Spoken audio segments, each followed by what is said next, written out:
ট্রেনে বাসে যাতায়াতকালে আমাদের কপালে তিলক, হাতে জপমালা দেখে কেউ না কেউ কটূক্তি করে থাকে।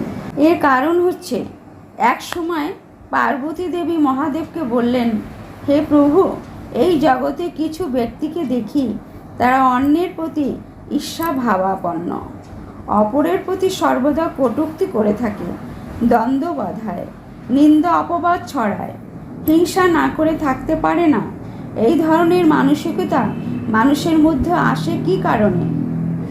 পার্বতীর প্রশ্ন শুনে শিব বললেন, হে পার্বতী, সাধারণত যেসব পুণ্যকর্মা লোক স্বর্গভোগের পরে পৃথিবীতে মানুষ হয়ে জন্মেছে, তারা সবার প্রতি শ্রদ্ধা করে থাকে এবং এই পৃথিবী নানান রকমের যন্ত্রণা দর্শন করেও দুর্বিষহ পরিস্থিতি থেকে মুক্ত হবার জন্য চিন্তা ভাবনা করে থাকে। স্বভাবত তারা মননশীল ব্যক্তি হয়। তারা কাউকে হেয় করে না, কারোর প্রতি কটূক্তি করে না।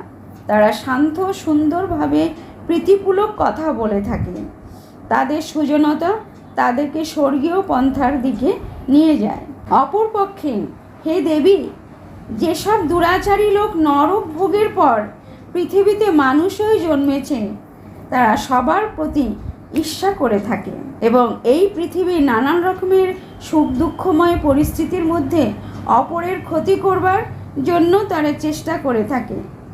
অপরকে অসম্মান, অপমান, নাজেহাল করবার মানসিকতা তাদের মধ্যে প্রবল। অন্যের কষ্ট দেখেই তারা মজা পায় এবং সুখও অনুভব করে থাকে। তারা প্রতিদিন কথায় কথায় কটূক্তি করে থাকে। এই ধরনের মানুষরা সহজেই নরক যাতনা ভোগের উদ্দেশ্যে প্রস্তুত হয়ে পড়ে। কোনো কোনো মহাত্মা বলে থাকেন, পরম সত্য বিষয়ে পূর্ণরূপে অন্ধ ব্যক্তি প্রবল অহমিকা ক্রমে নানাবিধ উদ্ভট দুরুক্তি করে থাকে। অহমিকা সম্পন্ন লোক তার নিজের দোষ দেখতে পায় না, নিজের অপরাধও বোঝে না। সে কেবল মনে করে সে নিজেই যথার্থ ব্যক্তিত্ব। আবার কিছু ঘরপোড়া গরুর মতো চরিত্র আছে, যারা সিঁদুর মেঘ দেখলেই উত্তেজিত হয়ে পড়ে। একবার ঘরে আগুন লাগাকালে তারা আগুনের উত্তাপ লাফালাফি করছিল, তাই আকাশের লাল আভা দেখলেই মনে করে আগুন বুঝি লেগে গেছে। কোনো সাধু বেশধারী বিরক্তিকর লোকের আচরণ যে ক্ষুব্ধ হয়েছিল, সেই তিক্ততার কারণে অন্য কোনো সাধুকেই দেখলে সে অন্তরে অন্তরে ক্ষুব্ধ হয়ে ওঠে।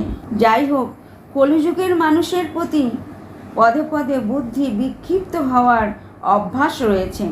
সেক্ষেত্রে আপনি নিজেকে সংযত রেখে হরিনামই করবেন। হরে কৃষ্ণ।